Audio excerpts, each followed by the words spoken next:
Bienvenue dans le JT du Mondial, ravi de vous retrouver pour un nouveau débrief des matchs de ce dimanche. 4 matchs au programme avec un choc de géants, notamment Espagne-Allemagne. Pas de vainqueur, on le verra, l'Allemagne, bonne dernière de son groupe, n'a plus son destin entre les mains. Et on va en parler avec nos envoyés spéciaux à Doha au Qatar et puis nos consultants, bien sûr, Hervé Kouammo et François Pinet. Bonsoir, messieurs, et bienvenue. On va rejoindre donc tout de suite Cédric Ferreira au Qatar. Vous avez assisté à ce choc entre l'Espagne et l'Allemagne. La Mannschaft qui arrache le match nul, mais ça tient vraiment à pas grand-chose, Cédric. Ah oui, l'Allemagne qui reste toujours en vie dans ce mondial, mais effectivement, les Allemands ont souffert contre l'Espagne. Après, on s'y attendait, on avait vu la Mannschaft rater totalement son entrée en lice. Ils ont quand même augmenté leur intensité de jeu et c'est ce qui leur a permis d'arracher un match nul grâce au but marqué par Niklas Füllkrug, entré en jeu. Cette bonne surprise de la sélection allemande, un invité surprise même, puisque l'année dernière, Niklas Füllkrug évoluait encore en deuxième division. Et le Werder Brême, son équipe a été promue en Bundesliga. Il réalise un début de saison de feu, 10 buts marqués en championnat. C'est le deuxième meilleur buteur de la Bundesliga. Et c'est comme ça qu'il a intégré un peu à la dernière minute cette sélection allemande. Et pour sa deuxième sélection en compétition, il a marqué son tout premier but sous le maillot de la Mannschaft. C'est la belle histoire de cette équipe. Et s'il a été sélectionné, c'est qu'il y a une raison très simple. Il n'y a quasiment pas d'avant-centre de métier dans cette sélection. C'est lui le seul avant-centre. Il est très bon de la tête. Et c'est pour ça sûrement qu'il entre en cours de jeu par 2 fois. Cette fois, ça lui a réussi. C'est peut-être ce qui va convaincre Hansi Flick de revoir sa tactique et peut-être de miser sur Niklas Füllkrug pour avoir un vrai avant-centre de métier, notamment lors du dernier match décisif contre le Costa Rica. L'Allemagne est maintenant dans l'obligation de s'imposer si elle veut se qualifier en 8e de finale. Merci Cédric. Messieurs, Füllkrug qui a remplacé Thomas Müller. On sent une extrême fébrilité quand même au sein de cette équipe allemande. Pas du tout sereine en défense, pas créative au milieu. Un match nul finalement un peu en trompe-l'œil ou pas ? Oui, en trompe-l'œil parce qu'ils ont été largement dominés. Bon, les statistiques le prouvent, mais à la limite, quand on joue contre l'Espagne, on s'attend à ne pas avoir le ballon. Mais cette puissance physique qu'ils développent habituellement, c'est moins ressenti. Ils ont vraiment été dominés dans la possession du ballon et ils ont eu quelques occasions, mais très rares. Et puis, mais finalement, c'est aussi bien que ce soit comme ça que ça se déroule parce que finalement, quand on met des attaquants, on a plus de chances de marquer. Parce que même côté espagnol, c'est quand Morata est rentré qu'il y a eu but. Avoir un 9, effectivement, ça peut servir. Surtout pour un pays quand même où il y avait Gerd Müller. C'est un peu étrange. Depuis des années, depuis Klose, il n'y a pas de 9 justement de métier qui arrive à s'imposer. Thomas Müller, c'est pas un vrai 9. Il a été d'ailleurs transparent face à l'Espagne avec l'Allemagne. Mais moi, j'ai une grande question. Comment joue l'Allemagne ? Moi, j'arrive pas à comprendre. C'est quoi son identité ? Comment joue cette Allemagne ? Autant l'identité espagnole, on l'a bien compris, la possession de balles, les redoublements de passes, c'est un jeu très collectif. L'Allemagne, j'ai du mal à comprendre. Donc c'est vrai que je suis embêté avec cette équipe allemande. Certes, ils sont encore en course et peut-être qu'ils vont pouvoir aller un peu plus loin dans cette compétition. C'est possible parce qu'ils ont des individualités assez fortes. Mais quand même, je trouve qu'on est aussi dans une génération un peu entre deux. C'est-à-dire que depuis la Coupe du Monde en 2014, ils n'ont pas réussi à remplacer les Hummels en défense centrale. C'est quand même assez compliqué en défense. Sur les côtés, il n'y a absolument personne, c'est le désert total. Et puis donc ce problème de numéro 9 qu'il n'y a pas. Et la jeunesse qui pousse, qui arrive, comme Moussiala, qui a été l'un des meilleurs ce soir, elle est encore un peu jeune. Oui, le meilleur peut-être. Et puis effectivement, beaucoup de joueurs de créatifs, milieu de terrain, couloir. Mais c'est vrai que derrière et puis devant, ça manque. Problème de génération. Problème de génération côté allemand. C'est pas vraiment le cas de l'Espagne. Un coaching gagnant ce soir, François, de Luis Enrique qui fait entrer Alvaro Morata. Buteur. Ouais, très beau but d'ailleurs au passage de Morata. Morata, c'est aussi une belle histoire parce que lui aussi a eu ses moments avec l'équipe d'Espagne où il a été très critiqué pour son manque d'efficacité. Là déjà, ça fait 2 buts pour lui dans la compétition. Morata qui marque un but important. Entré en jeu 8 minutes avant de marquer. Donc effectivement, Luis Enrique, là on sent qu'il tient ses hommes. Très clairement, il arrive très bien à gérer les changements, les remplacements. Les joueurs sont investis quand ils rentrent en jeu. Donc ça, c'est évidemment très positif pour la suite. Allez, direction Berlin, on va rejoindre Emmanuel Chasse, notre correspondante. On imagine que ces Allemands, Emmanuel, sont plutôt dubitatifs vis-à-vis de cette Mannschaft. D'ailleurs, les audiences télé le prouvent. Il n'y a pas grand monde devant les matchs de la Mannschaft cette année pour cette Coupe du Monde, sans parler du boycott. Tout à fait, Benoît. D'ailleurs, il n'y a pas grand monde devant les postes de télévision. Il n'y a pas grand monde non plus dans les bars. Je suis allée dans une rue assez passante ici à Berlin, dans la capitale, et il n'y avait tout simplement personne. Il y a quelques terrasses. Alors évidemment, il fait froid, mais il y avait quand même quelques terrasses avec des écrans. Personne pour regarder ces matchs. Ces matchs, c'est dû évidemment aux controverses qui entourent cette Coupe du Monde, mais aussi aux performances de la Mannschaft, aux performances de l'équipe allemande. Alors ce soir, effectivement, la bonne surprise du match, c'était Niklas Füllkrug avec ce but qui a permis d'égaliser. Mais les Allemands sont plutôt dubitatifs sur leur équipe, et cette équipe allemande qui devra remporter son prochain match contre le Costa Rica si elle veut poursuivre son aventure dans ce mondial.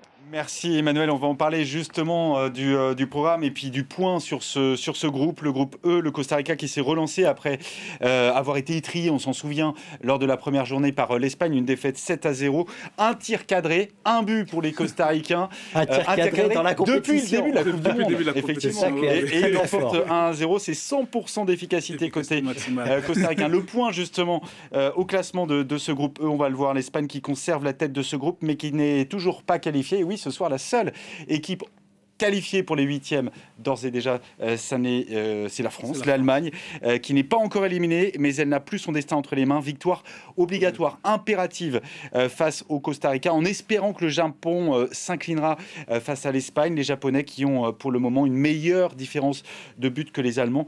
Malgré tout, c'est encore possible pour les hommes de Hansi Flick. Ouais, c'est possible, surtout qu'on voit mal comment le Japon pourrait battre l'Espagne, au vu notamment du match qu'ils ont fait aujourd'hui. Mais bon, tout peut arriver dans cette Coupe du Monde, on l'a bien compris. Maintenant, c'est vrai que les Allemands, en gagnant 2-0, ils seront à peu près certains, si le Japon ne fait pas l'exploit, d'aller au deuxième tour.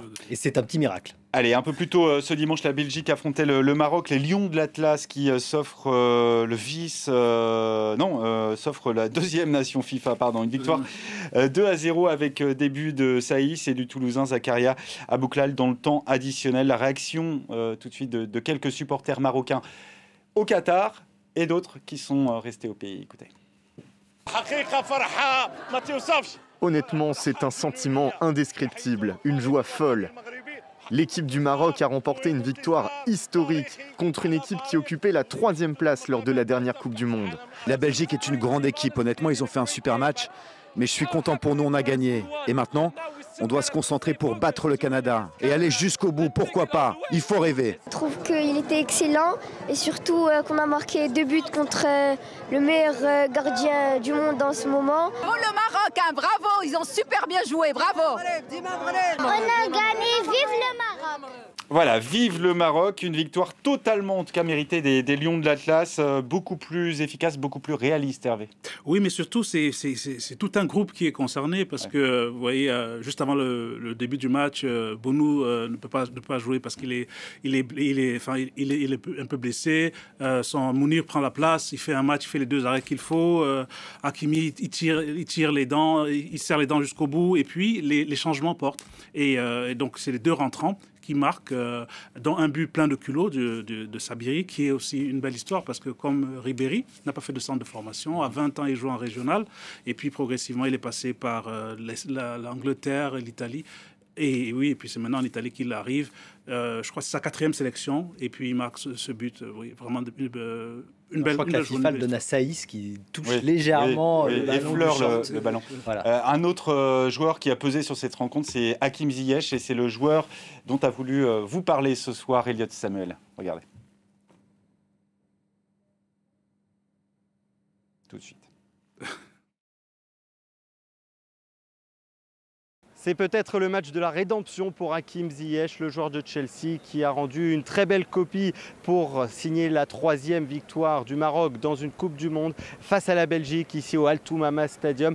Hakim Ziyech qui aurait pu ouvrir la marque peu avant la pause. Son coup franc qui a trompé Thibaut Courtois, mais son but a été refusé pour un hors-jeu de Saïs. Hakim Ziyech qui a continué à être très bon sur son côté droit en 2e période et il a fini par délivrer une passe décisive sur le 2e but marocain Marocains en toute fin de match. 9 duels gagnés pour l'attaquant des Lions de l'Atlas et qui a été élu homme du match de cette rencontre face aux demi-finalistes du dernier mondial. Ziyech qui est attendu ici au tournant par tout un peuple, par tous les supporters marocains. Lui qui a été éloigné pendant de très longs mois de cette sélection marocaine en froid, notamment avec l'ancien sélectionneur Vahid Halilhodžić. Vahid Halilhodžić qui ne l'avait pas retenu pour la dernière Coupe d'Afrique des Nations, mais depuis le limogeage d'Halilhodžić et l'arrivée de Walid Regragui sur le banc des Lions de l'Atlas, Hakim Ziyech est donc de retour au sein de cette attaque et il a répondu présent pour ce deuxième match ici au Qatar. Hakim Ziyech qui devra encore porter son équipe lors de la dernière rencontre de groupe face au Canada jeudi prochain. Il reprend au passage des couleurs, lui qui est remplaçant depuis le début de la saison avec son club de Chelsea. Voilà, 66% de possession sur cette rencontre, non pas pour les Marocains, mais pour les Belges. Si on retrouve Eden Hazard un peu à son niveau, c'est pas vraiment le cas de Kevin De Bruyne, qui est assez transparent, et en tout cas qui pèse pas suffisamment sur le jeu des Diables Rouges depuis le début. Alors, clairement, il n'est pas à Manchester City, mais même lui le dit. Il dit en gros qu'à Manchester City, il est bien entouré, qu'en équipe de Belgique, il n'a pas les mêmes joueurs. Un peu moins bien entouré. C'est la vérité. Pour juste entre parenthèses, Eden Hazard, il ne peut pas faire plus de 60 minutes. Il n'a pas plus de 60 minutes dans les jambes. Il n'a jamais joué plus de 60 minutes depuis le début de la saison. Donc c'est quand même assez difficile d'avoir un joueur qui ne peut jouer que 60 minutes, même s'il n'a pas été le plus mauvais sur le terrain du côté belge. De Bruyne, c'est vrai qu'il rate son mondial complètement et qui en plus, dans ses déclarations, il est très maladroit parce qu'il a attaqué il y a quelques jours la défense en expliquant que son équipe était un peu vieillissante, en pointant du doigt sans doute les défenseurs. Il y a un défenseur Vertonghen qui a répondu après la défaite contre le Maroc en disant c'est peut-être l'attaque qui n'était pas au niveau parce qu'elle était trop vieille ce soir. Donc on sent que l'ambiance en Belgique, elle n'est pas au top et ça risque d'être problématique évidemment pour la suite de la compétition. Allez, le point sur ce groupe F, la Belgique qui est désormais condamnée à la victoire face à la Croatie, comme vous le voyez sur ce classement. Le Canada qui est donc éliminé.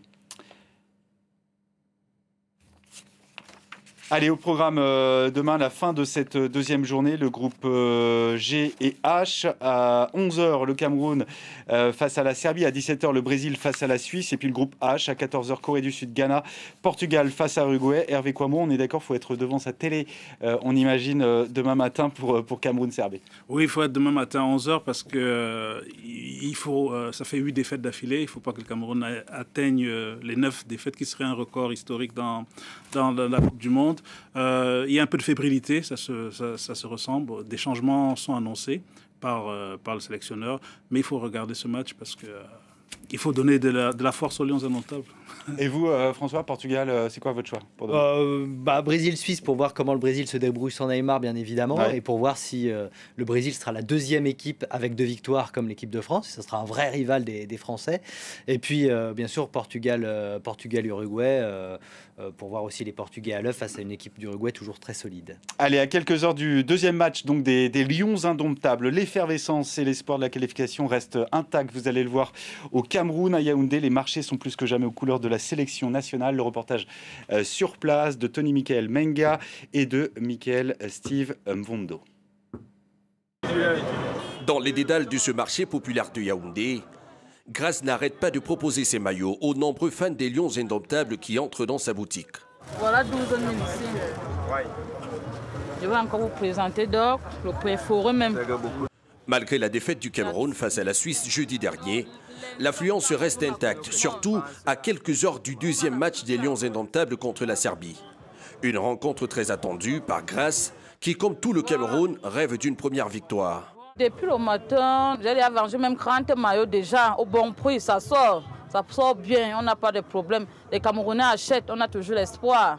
Malgré la défaite, les Camerounais sont toujours derrière les Lions indomptables. J'ai choisi la couleur blanche parce que ça me convient, ça me va un peu bien. Nous, on demande juste la victoire. Même s'il n'y a pas la victoire, mais on doit avoir le beau jeu. Parce que le match qu'ils ont joué contre la Suisse, on a vu le beau jeu, mais ils n'ont pas gagné. S'ils peuvent reproduire le même jeu, et avec la victoire la plus, ça nous ferait plaisir. Un supporter qui garde espoir, comme des milliers d'autres qui viendront regarder le match sur cette esplanade où est installée une fan zone qui retransmet les rencontres. À quelques heures du match, dernier réglage pour Alex, le directeur technique du site. Pour le premier match du Cameroun, jusqu'à 6 000 supporters ont été accueillis ici. Il en espère autant, voire plus ce lundi. avec une obsession, la sécurité. Les Lions, quand ils jouent, nous prenons des dispositions particulières. Alors, les mêmes dispositions que nous avons prises jeudi dernier, à savoir dispositions de sécurité, dispositions d'accueil, dispositions de circulation, dispositions même sanitaires, vont être prises également pour le match de demain. Un match déjà décisif où la défaite est quasi interdite aux Lions, sous peine de briser les rêves d'un pays qui se voit déjà en 8e de finale du Mondial Qatari. Voilà, le Cameroun qui pourrait être éliminé en cas de défaite demain, comme le Canada qui a été éliminé, on y revient un petit peu. On y revient parce qu'on veut quand même tirer un coup de chapeau à cette équipe. Oui, enfin, moi, personnellement, je ne sais pas si c'est l'avis d'Hervé, mais je trouve que c'est une équipe qui a montré des choses, peut-être un peu trop joueuse, mais bon, moi, je ne vais jamais reprocher à une équipe d'être trop joueuse. Mais là, bon, elle s'est fait punir par la Croatie, sans doute un manque d'expérience aussi. Oui, manque d'expérience. C'est une équipe très joueuse, effectivement, qui a montré de belles choses, a ouvert le score peut-être un peu trop tôt, et ça a permis à ces vieux grognards croates d'arriver et d'inverser la tendance, mais surtout qu'ils ont eu aussi beaucoup de chance de marquer à des moments précis. Le deuxième but avant la mi-temps. Bravo à Buchanan aussi, c'est un super joueur qui ne va pas rester longtemps à Bruges parce qu'à mon avis, il y a des observateurs qui l'ont vu jouer et qui est vraiment très très rapide sur son côté droit, très technique et très intéressant. Le Canada qui co-organisera la prochaine Coupe du Monde avec le Mexique et les États-Unis. Voilà, ils nous ont montré de belles choses, ces Canadiens. D'autres joueurs nous ont montré de belles choses, c'est bien sûr l'équipe de France. Je voulais qu'on se quitte avec ces images des Bleus, c'est dans le vestiaire, juste après la victoire face au Danemark. Les Bleus qui fêtent leur victoire donc, en chantant et leur qualification pour les 8e de finale. Il y aura un dernier match à jouer de groupe face à la Tunisie mercredi. Didier Deschamps l'a annoncé. Il va faire tourner une partie de son effectif, ménager ses titulaires en prévision évidemment des 8e de finale. Les 8e de finale pour l'équipe de France, ce sera soit samedi, soit dimanche. L'adversaire, ça pourrait être donc l'Argentine, l'Arabie Saoudite, le Mexique. Oui. Voilà. C'est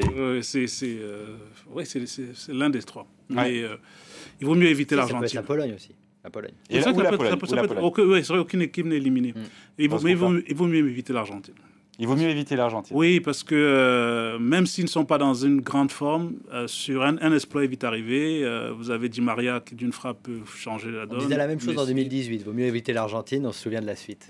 En 8e de finale, un match incroyable et une victoire au bout. Et il ne faut pas éviter l'Arabie Saoudite de Hervé Renard. On imagine que ce sera un match très très particulier pour lui. Hein. Exactement. Oui, mais ça fera 4 matchs pour les Saoudiens. Ouais. On a bien vu qu'ils commencent à piocher un peu physiquement. Bon, après... Il vaut mieux l'Argentine parce que l'Argentine, on se dit, elle n'est pas bonne, mais sur une action, elle peut faire. On l'a vu contre le Mexique, hein. Ils n'ont rien dominé, puis Messi a changé la donne. Messieurs, c'est terminé. Désolé pour le programme, le conducteur un peu de cette émission qui a un peu dérapé à un moment donné, c'est de ma faute. Je m'en excuse. On était Canadiens. Voilà, c'est ça. Bonne soirée à tous. L'info se poursuit sur France 24.